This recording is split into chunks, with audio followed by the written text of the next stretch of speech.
Graça e paz à Igreja amada do Senhor Jesus. Nós estamos aqui nessa manhã da Escola Dominical para dar continuação na nossa lição da série Decálogo, a Ética do Sinai. Mas antes nós vamos orar. Amém?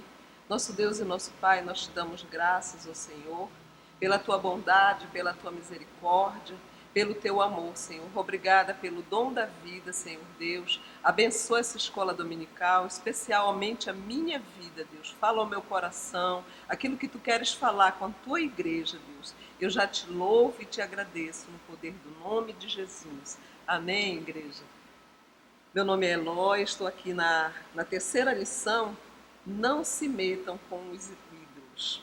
Mas a primeira lição, o título da primeira lição foi A Ética dos 10 Mandamentos, onde Moisés foi falar com Deus, né, do Monte Sinai, a respeito dos 10 mandamentos que o Senhor ia entregar para Moisés. Então ele passou um tempo lá e ele trouxe a santa bendita palavra do Senhor. E nós vamos aqui ver então, na nossa lição, que baseia-se no Salmo 115, de 1 a 8. Diz assim, versos 1. Não a nós, Senhor, não a nós, mas ao teu nome dá glória, por amor da tua benignidade e da tua verdade. Porque dirão as nações, onde está o seu Deus? Mas o nosso Deus está nos céus e faz tudo o que lhe apraz.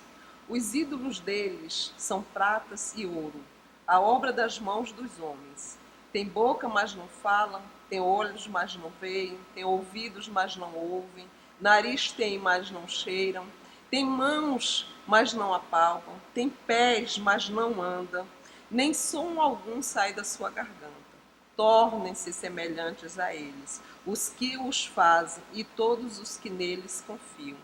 Irmãos, aqui a gente vê que outrora nós vivíamos nessa prática do pecado, porque nós não conhecíamos a luz da verdade, a palavra de Deus. E o profeta Oséias diz que o meu povo está sendo destruído porque não tem conhecimento de mim. E é verdade, quando eu me converti, que eu me deparei com esse salmo, eu fiquei assim, uau!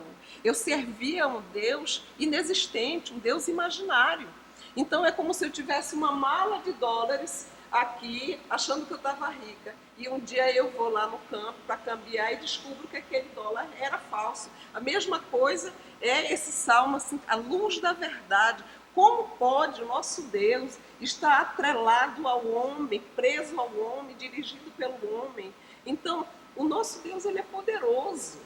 Ele é grandioso, ele criou todas as coisas, foram criadas pelas suas mãos, os luminares, os seres viventes, eu, você, ele tem o controle de todas as coisas, é ele que manda, ele não está subjugado ao homem. Então, a palavra de Deus realmente é libertadora, e aqueles que não nasceram no berço evangélico, eles viviam nessa prática da idolatria. Mas a idolatria não é só isso, não é só adorar imagem ou ídolos. No decorrer da lição nós vamos ver também várias formas de idolatria. Aqui em 1 Coríntios 10, de 18 a 21, diz: Vide, Israel, segundo a carne, os que comem os sacrifícios não são, porventura, participantes do altar? Mas que digo, que o ídolo é alguma coisa? Ou que o sacrificado ídolo é alguma coisa? Antes digo que as coisas que os gentios sacrificam, as sacrificam aos demônios e não a Deus. E não quero que sejais participantes com os demônios.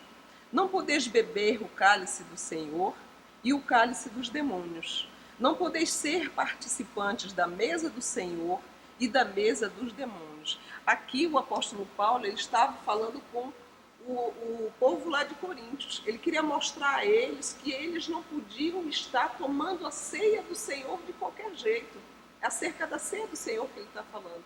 As pessoas continuavam bebendo, se prostituindo, com lascívia, com adoração, com sacrifícios a ídolos ainda. E ele estava falando, olha, deixe dessa prática, porque essa prática não condiz mais com vocês. Vocês nasceram de novo, são nova criatura. Importa que vocês agora tenham uma prática de vida é na presença do Senhor com santidade, com honestidade, para que o Senhor seja glorificado. É isso que esse texto está querendo dizer aqui em Coríntios 10, de 18 a 21. O texto áureo: portanto, meus amados, fugi da idolatria. Ele continua dizendo, fugir do pecado, fugir da idolatria. Isso não agrada o nosso Deus. A palavra introdutória: constata-se pela Escritura Sagrada que o soberano não admite, em hipótese alguma, que ele seja substituído por deuses, sejam eles físicos ou imaginários, com ou sem vida. Nessa lição, nós ateremos a questão da idolatria conforme o nosso estudo, baseado na ética dos 10 mandamentos, tratando particularmente do segundo mandamento, que proíbe a construção e a rendição diante de qualquer ídolo. Considerando as práticas idólatras do Egito, de onde os hebreus saíram, e as de Canaã, para onde se dirigiram, para a terra prometida.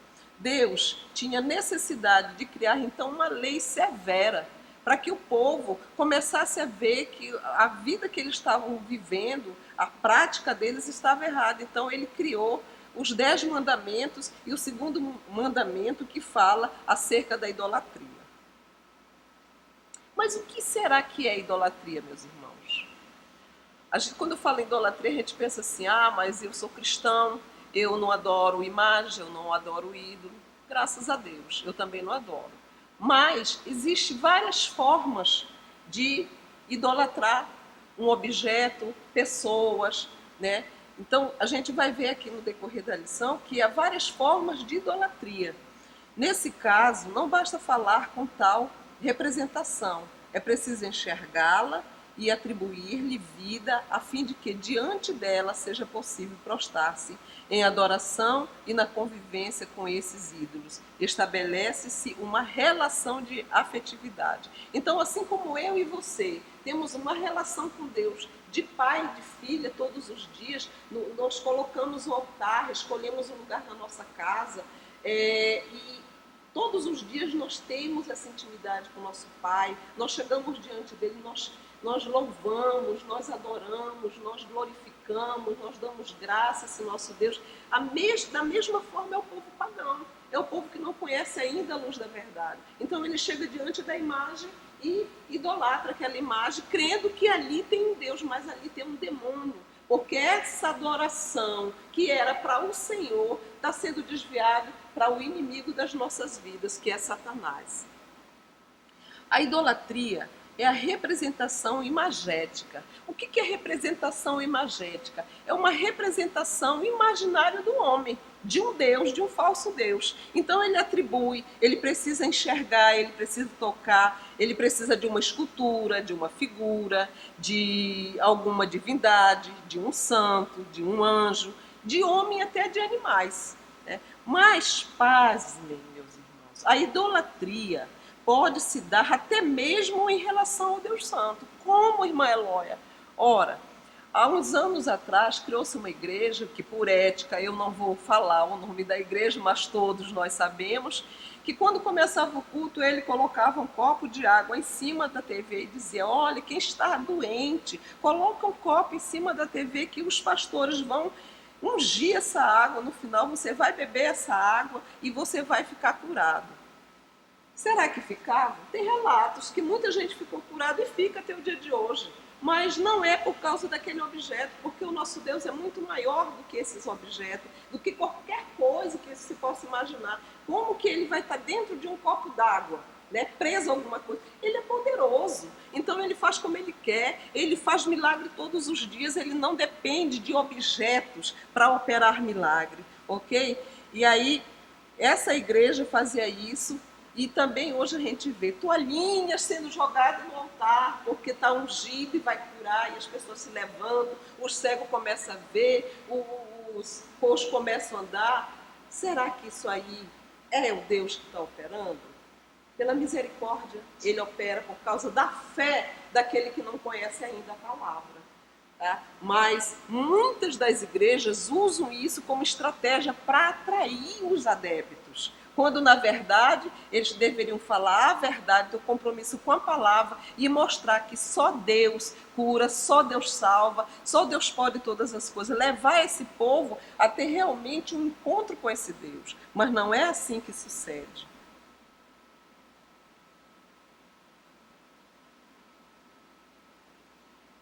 Característica dos ídolos. Um dos objetivos do segundo mandamento é acabar com a falsa espiritualidade, ou seja, a idolatria, e conduzir o povo de Israel e o ser humano para perto do Senhor, para perto do único Deus.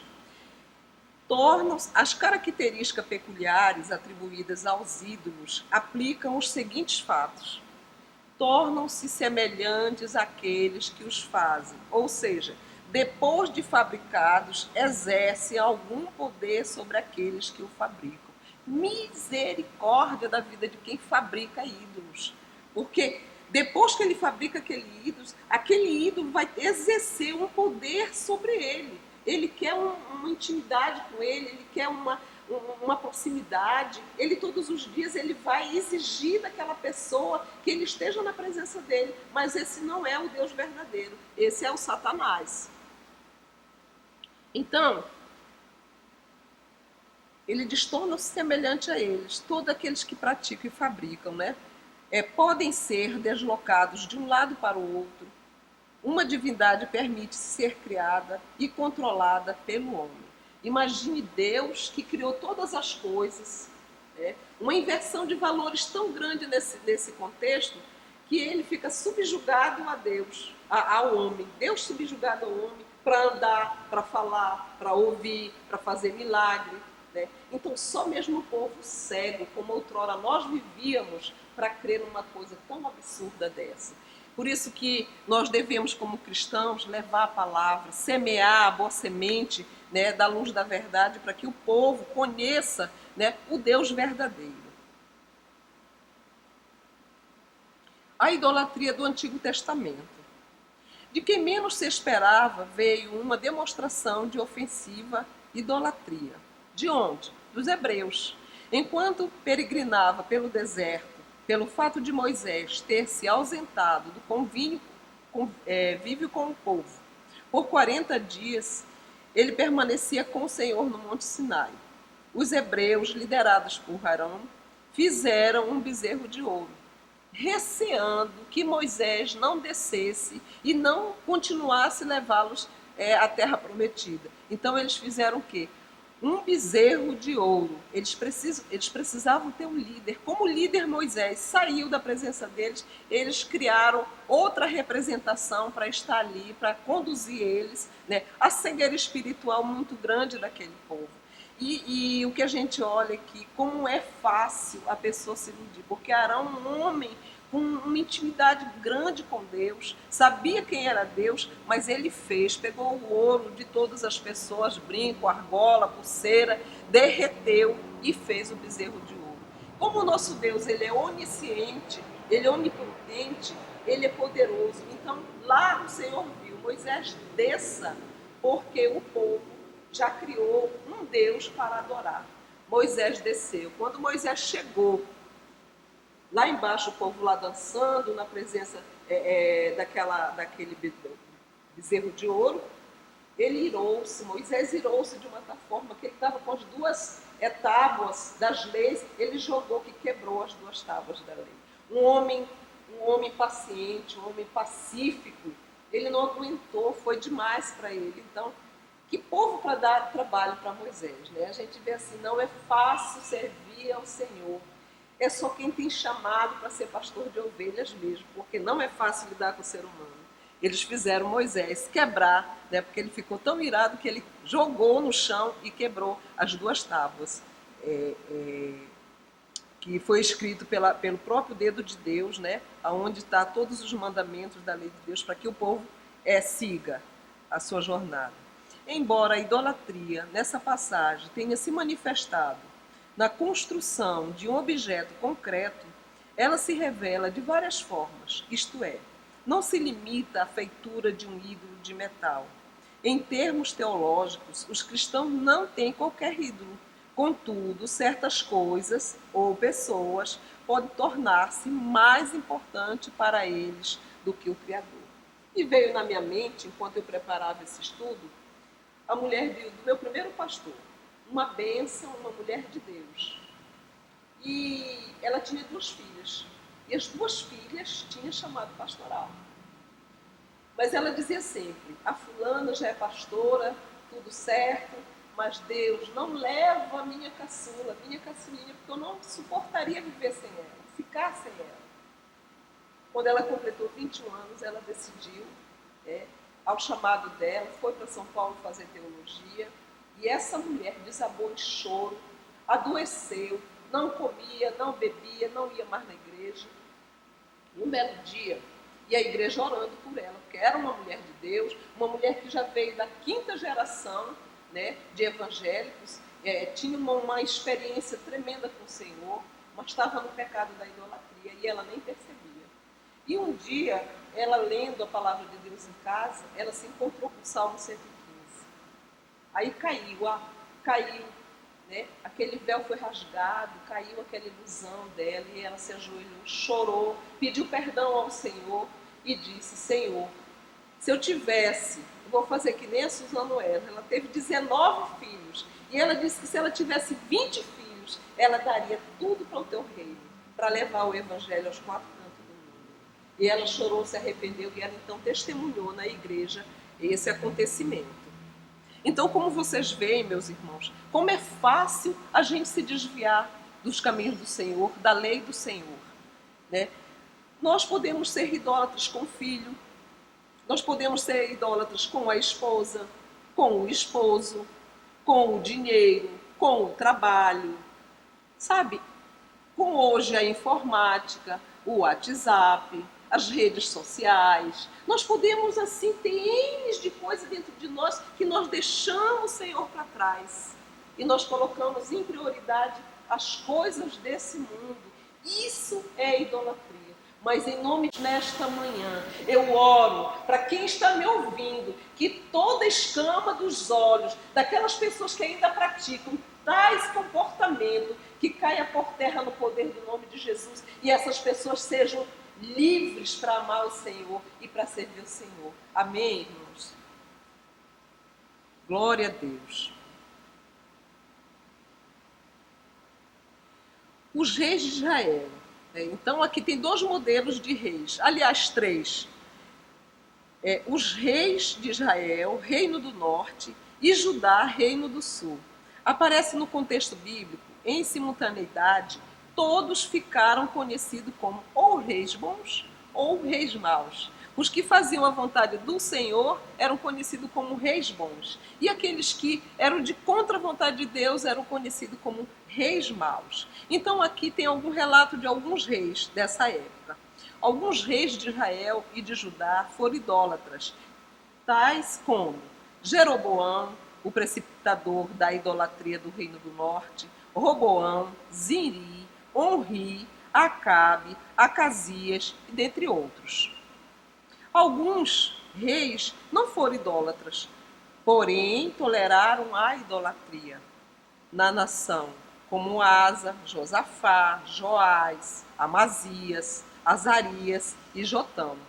Mas houve também aqueles reis que eles não foram idólatras, que é o caso de Ezequias e Josias. Eles quebraram, eles fizeram fogueira, eles acabaram com a idolatria quando eles foram no governo deles, eles não admitiram. Então, eles invocaram primeiro o mandamento da lei de Deus, para que o povo fosse libertado, para que o povo conhecesse a vontade perfeita do Senhor. Eles foram reis bons aos olhos do Senhor. Relação com práticas adivinhadoras. Nossa, aí o bicho pega, viu? Porque quantas pessoas ainda têm essas práticas dentro da igreja, que são religiosos, que ainda não se consertaram com o Senhor, não conhecem a verdade, por isso ainda se comportam, vão na igreja, só ouvem o pastor, mas chega em casa, não lê a sua Bíblia, porque é a palavra, irmãos, que liberta. Não é a igreja que liberta, é a palavra de Deus que liberta. Então se converte, mas fica em casa com a sua Bíblia fechada e final de semana abre dentro da igreja. Eu tenho uma notícia para dizer a você: você precisa se converter a Jesus. Você precisa conhecer quem é Ele e saber qual é a vontade dEle para a tua vida. Amém? Eu falo isso em amor, viu? Não se escandalize. Então, na ansiedade pelo dia de amanhã e na inquietude pela realização dos sonhos, o ser humano tende a aproximar-se do sobrenatural para obter orientações e bênçãos, né?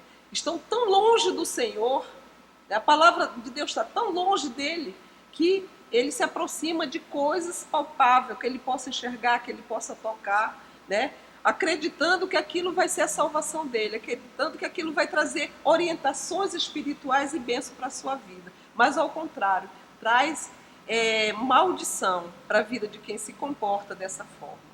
Observe, a Babilônia era dada à astrologia, mas os astrólogos daquela terra não puderam interpretar o sonho do rei Nabucodonosor. Está em Daniel 2:27. Então o rei sonhou um sonho onde que ele mandou chamar todos os profetas, todos os sábios, todos os adivinhos, todos os astrólogos, para falar para ele qual era o sonho que ele sonhou. E também interpretar esse sonho. E aqueles homens chegaram na presença do Senhor e disseram: mas o rei, nunca rei nenhum exigiu dessa forma tamanha responsabilidade. Como nós vamos falar para o Senhor o que foi que o Senhor sonhou? Porque só o Senhor que sabe. Conte-nos o sonho para nós interpretarmos. Mas aquele rei muito sabido, ele percebeu que aqueles homens não sabiam de nada. Eles eram falsos deuses. E aí baixou um decreto furioso: se vocês falarem mentira, vocês morrem. Se vocês não falarem, vocês vão morrer de qualquer forma. Baixou um decreto, né, que era para matar todos os sábios daquela época, todos os profetas, todos os astrólogos e todos os adivinhos. Isso caiu no ouvido de Daniel. Daniel, um homem de Deus, um profeta de Deus, foi ter com Deus, com o rei. Rei, me dá um tempo para eu orar ao meu Deus, e esse Deus, ele vai revelar a mim qual foi o teu sonho, e ele te dará a interpretação do sonho. Ele foi atrás de Sadraque, Mesaque e Abednego, seus amigos, e aí pediu: orem por mim por esse propósito. Eles oraram juntos, e o Senhor respondeu a Daniel. E Daniel chegou na presença daquele rei e falou: você sonhou com isso, Deus te mostrou o futuro, e começou a destrinchar todo o sonho como o rei havia sonhado. E aí, depois ele interpretou o sonho.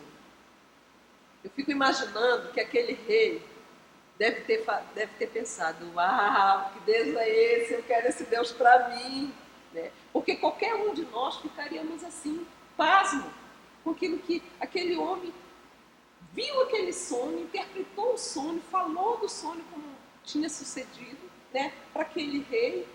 E aí ele disse que o que ele quisesse, que ele pedisse, né? E ele deu para Daniel o reinado lá do Egito, né, daquela época. Ele deu o reinado, não do Egito, desculpa, minha gente. Ele deu o reinado lá da Babilônia para ele. E aí, como ele também viu que os amigos dele, não esqueceu dos amigos, olha que coisa mais linda, amizade sincera. Ele viu que os amigos também contribuíram para aquele bem. E ele disse assim: rei, dá um emprego para os meus amigos, que eles sejam administrador desse reino. E assim sucedeu. Olha que coisa linda. E aí Deus, né, ele se manifestou naquele lugar de forma sobrenatural. Então Deus quer se manifestar através da minha e da sua vida. Eu conheço a luz da verdade. Como é que eu posso ver as pessoas sofrendo, morrendo e ficar com esse Deus só para mim? Eu tenho que fazer como Daniel. Aquele rei era iludido. Ele vivia ouvindo aqueles adivinhadores, aqueles astrólogos. Quanto de nós não vivemos isso? Não saíamos da nossa casa outrora sem ouvir o horóscopo, para ver o que os astros falavam para nós. Eu fui uma, né? Para minha vergonha, o testemunho mesmo. eu ouvia, mas olha, às vezes dava igualzinho, é a coisa mesmo do demônio, do capeta, né? Mas acontece, e tem muitos crentes que infelizmente ainda vivem nessa prática. Amém, irmãos? Então aqui nós vamos ver, né, nos cultos idólatras no Antigo Testamento, as práticas dessa invocação, dessa entidade, né, dessa necromancia. Então fala assim, hepatoloscopia, que é o estudo da entrânia dos animais, tá? Existia esse tipo, né, lá no Antigo Testamento, esse tipo de prática. A necromancia, que existe até hoje no centro espírita, né, as pessoas perdem um ente querido e fica apavorada porque não sabe viver sem aquele ente querido, ou um filho, ou um marido, ou uma família, né?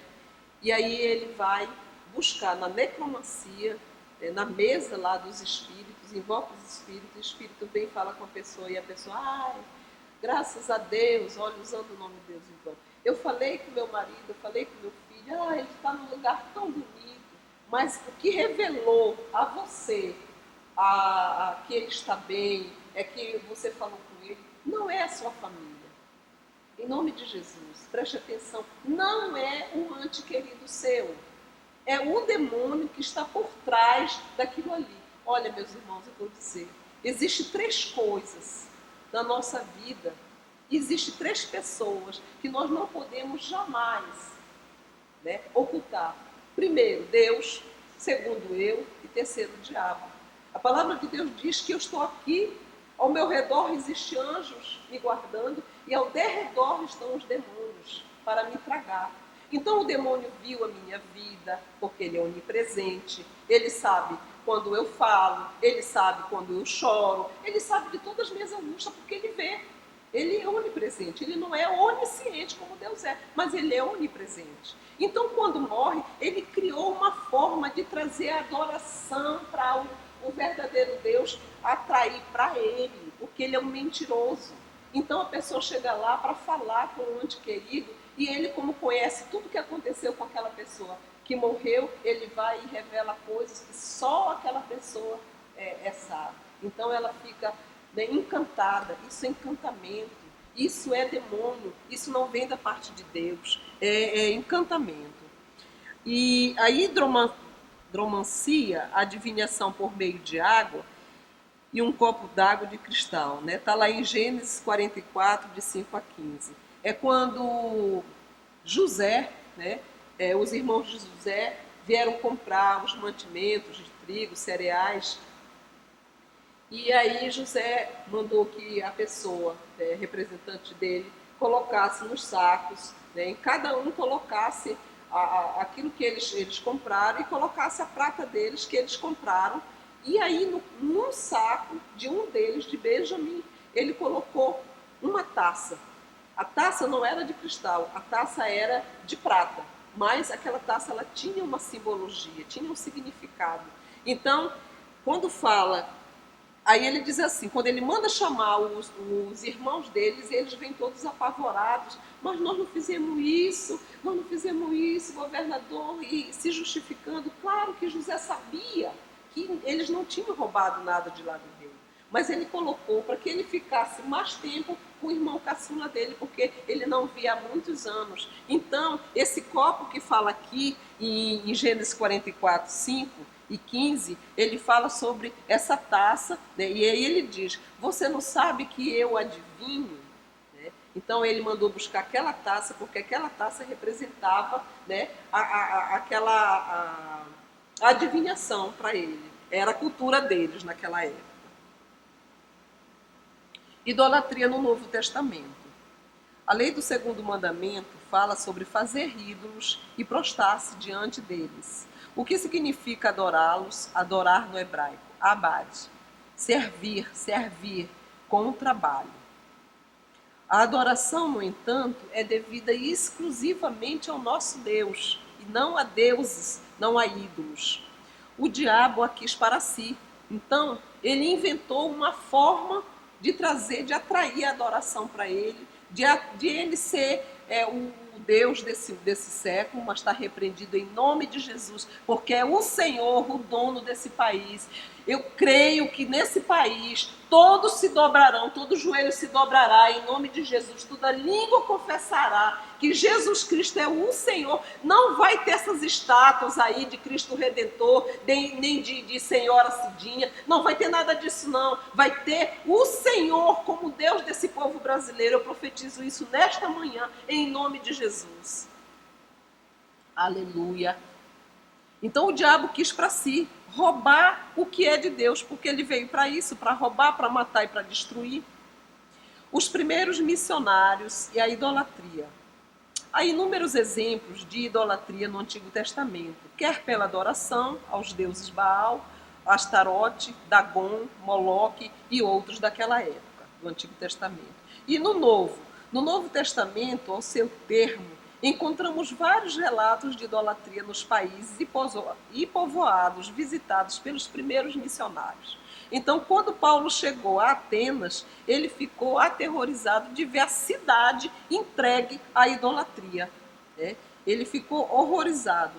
E aí, em Éfeso, ele promoveu uma limpeza de ídolos na cidade. Então, os novos convertidos que se convertiam, eles pegavam todos os seus livros de magia e queimavam em plena praça pública. Em Listra, Paulo e Barnabé oraram por um homem leso dos pés e ele foi curado. Então, empolgado com o milagre, a multidão presente decidiu presentear e prestar culto aos servos do Senhor. Como era devoto dos astros, entenderam então que Paulo era o deus Mercúrio e que Barnabé era o deus Júpiter. Imagine, irmão. E os apóstolos eles não aceitaram esse culto, esse ato a eles, porque era Deus, é Deus quem faz, é Deus quem usa, é Deus que dá o dom, dele vem todas as coisas. E ele não aceitou aquele ato daqueles irmãos. Outro tipo de idolatria. A idolatria religiosa não se manifesta exclusivamente por meio de imagens, de deuses e de santos. A Bíblia fala de outro tipo de idolatria. Paulo a situa no mesmo contexto da sensualidade, que é da avareza também, e do narcisismo. A sensualidade, irmãos, nada mais é que a lascívia que a Bíblia condena. São mulheres muito bonitas que se vestem com os corpos apresentados para que chame a atenção das pessoas. E até mesmo nas igrejas, os pastores falam, mas sempre a gente vê alguém vindo dessa forma para atrair aquele culto a elas. É um espírito maligno que quer chamar atenção até mesmo dentro das igrejas. Mas em nome de Jesus, eu falo com os jovens dessa nossa igreja, que eu tenho muita alegria em participar da nossa igreja, porque a gente, quando vê uma coisa dessa, geralmente pessoas que vêm na igreja, que não sabem como se portar, mas assim, se você tem essa intenção de chegar na igreja para chamar atenção, o culto para você, o culto é para Deus, a adoração é do Senhor, não é para você, você tem que ser simples, singela. Quem tem que ver o seu corpo um dia é o seu marido, não é as pessoas que estão dentro da igreja. Faz até os irmãos pecarem dessa forma, com aquelas roupa bem justinha, moldando todo o corpo para chamar atenção. Então isso é idolatria, tá? É a lascívia. E a avareza é aquela pessoa que tem dinheiro, junta dinheiro, quanto mais tem, mais quer, mas não ajuda ninguém, não ajuda a família, não ajuda os irmãos, não ajuda ninguém. Quanto mais ela tem, mais ela quer. Ela é uma pessoa egoísta. Nem ela mesma viaja juntando dinheiro. Para quê?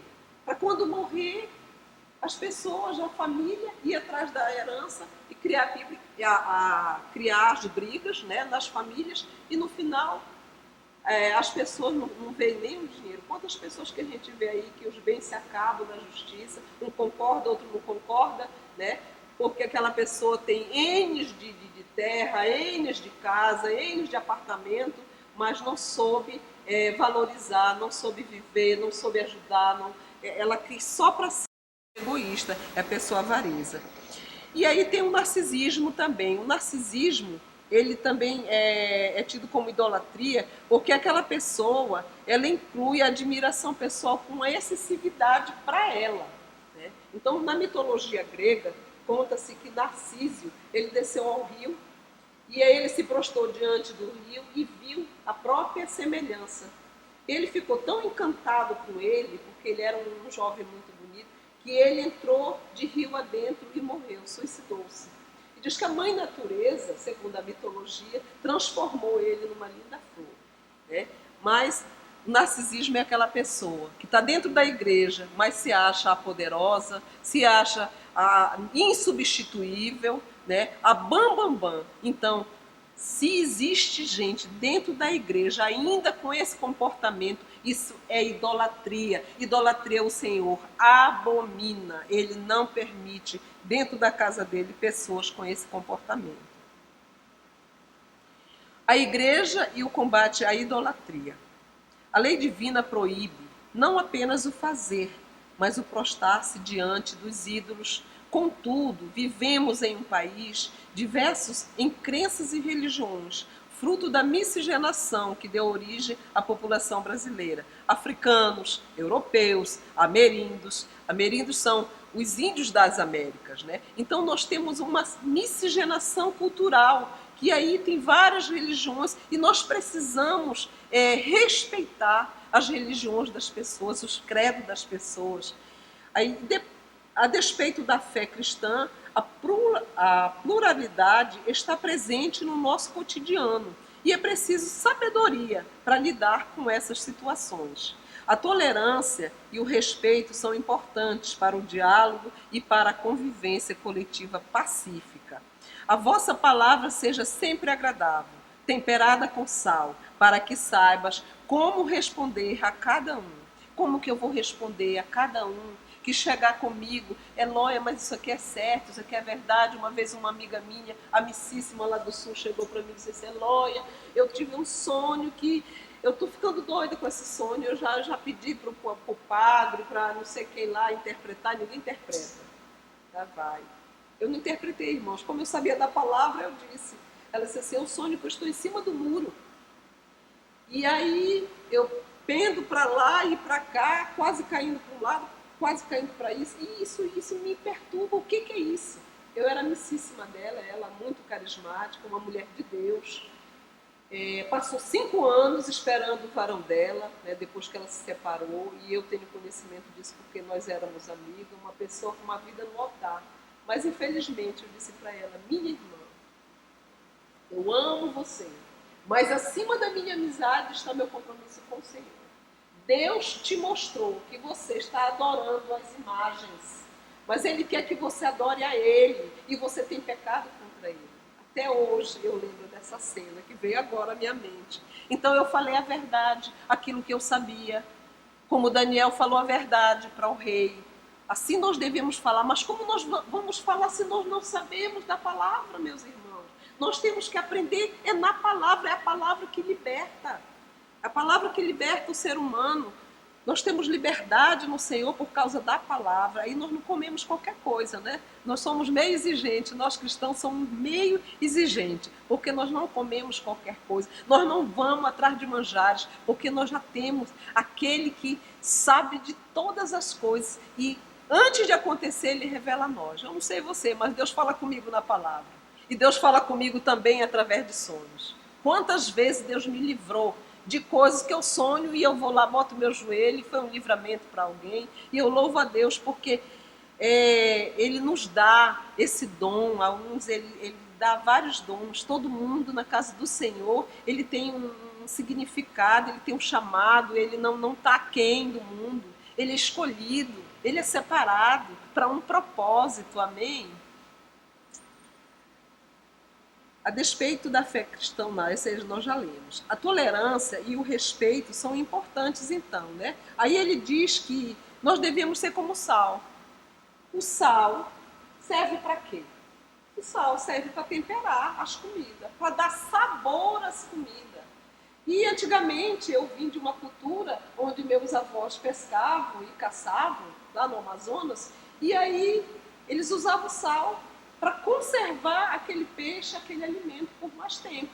Então nós somos esse sal da terra, né? Nós somos a luz do mundo, sal da terra. As pessoas nós precisamos ser luz aonde quer que nós vamos, aonde o Senhor nos levar. Nós somos a luz do mundo. Ele é a luz do mundo, Jesus é a luz do mundo. Eu sou a luz do mundo, eu sou discípula de Jesus. Você é a luz do mundo, você é discípula de Jesus. Então leve essa luz para aqueles que não conhecem ainda, porque só conhecem trevas. Amém, igreja? E aí ele diz que nós devemos ser o sal para temperar, o sal para conservar. E nós devemos ter o quê? Sabedoria, né? Para que a gente tenha diálogo, para que a gente não julgue, porque outrora nós também éramos religiosos, né? Então a gente se enche de misericórdia, porque o que eles estão vivendo, a gente já viveu. E o Senhor nos libertou para libertar, né, outras pessoas também. Amém, igreja? Conclusão. Fabricar imagens de pau, pedra, barro ou metal e venerá-las constitui-se em um ato de ofensa contra Deus. A idolatria leva o homem para o grosseiro caminho das crendices, das superstições. Enfim, a idolatria é contrária ao que mais agrada a Deus. Deus agrada de cada um de nós, da nossa fé nele. E a idolatria rouba esse mérito a Deus através de ídolos, através de coisas vãs, que Deus não está nesse negócio. Como discípulo do Mestre, portanto, precisamos revelar ao mundo, em amor e por meio de uma vida verdadeira, sincera e honesta, que só há um caminho, Jesus Cristo. Ele disse lá em João 14,6, eu sou o caminho, a verdade e a vida. Ninguém vem ao Pai senão por mim. Ele é o caminho. A palavra de Deus, meus irmãos, é o caminho que liberta. Ele é a vida, ele deu a vida por mim e por você. Ele é tudo aquilo que você precisa. O caminho, ninguém chega até Deus por meio de ídolos. Eu chego até Deus por meio de Jesus, que morreu na cruz pelos meus pecados e me salvou do pecado e da morte, me salvou de ir para o inferno. Coisa que jamais ninguém faz por ninguém. Jesus fez, Deus fez, enviando Jesus Cristo para morrer por mim e por você. Então, ela é a verdade. Ele diz, eu preciso imitar esse mestre no meu testemunho de vida. As pessoas têm que ver em mim Jesus Cristo. Como que eu estou lá fora, mas eu minto, mas eu vivo na roda de escarnecedores, mas eu vivo com indecência, no meio de piada, né? Com meu testemunho ruim, tirando das pessoas, enganando um. Não posso fazer isso, porque eu sou a semelhança do Deus vivo, eu sou, você é a imagem de Deus, então é uma responsabilidade muito grande. Deus me deu a vida, mas eu tenho uma responsabilidade, e eu levo a vitalidade do Evangelho aonde quer que eu vá, porque é um compromisso que Deus colocou no meu coração. Aonde eu te levar, leva a vitalidade do meu Evangelho, se depender de mim, ô Senhor. Como eu desejo que o nosso Brasil, Senhor Deus, ele seja um país que o Senhor conduza. Como eu desejo, Senhor Deus, que as famílias invoquem ao Senhor, Deus. Como eu desejo no meu coração, Senhor, porque eu digo todos os dias que o Senhor é o dono do nosso Brasil. O Senhor é o dono das nossas famílias. O Senhor é o Deus Todo-Poderoso, não é Cristo Redentor, não é Nossa Senhora lá de Fátima, está repreendida. É o nosso Senhor Jesus, que é o dono do nosso Brasil. Vamos orar, meus irmãos. Nosso Deus e nosso Pai, nós te damos graças por essa manhã, por essa escola dominical, pela tua palavra, Senhor Deus. Muito obrigada pelo dom da vida. Muito obrigada por Jesus Cristo ter vindo aqui na terra, Senhor, e ter feito sacrifício pela minha vida e pela vida de toda a humanidade, Deus. Senhor, abençoa a nossa igreja, abençoa os nossos pastores, pastor Lúcio, pastor Murilo. Pai, eu louvo a Deus pela essa igreja, Senhor, porque essa igreja tem compromisso com a palavra, tem um compromisso contigo, meu Deus. Obrigada por cada irmão que está aí ouvindo, Senhor, que está na sua casa participando dessa escola dominical. Deus, se ainda tem algo, Senhor, que desagrada o Senhor em nós, liberta-nos, Senhor Jesus, para a glória do teu nome. Amém, irmãos. Que Deus nos abençoe. Nós vamos participar agora do culto litúrgico com os nossos pastores. Que você receba do Senhor a paz, a alegria e o amor. Deus nos abençoe.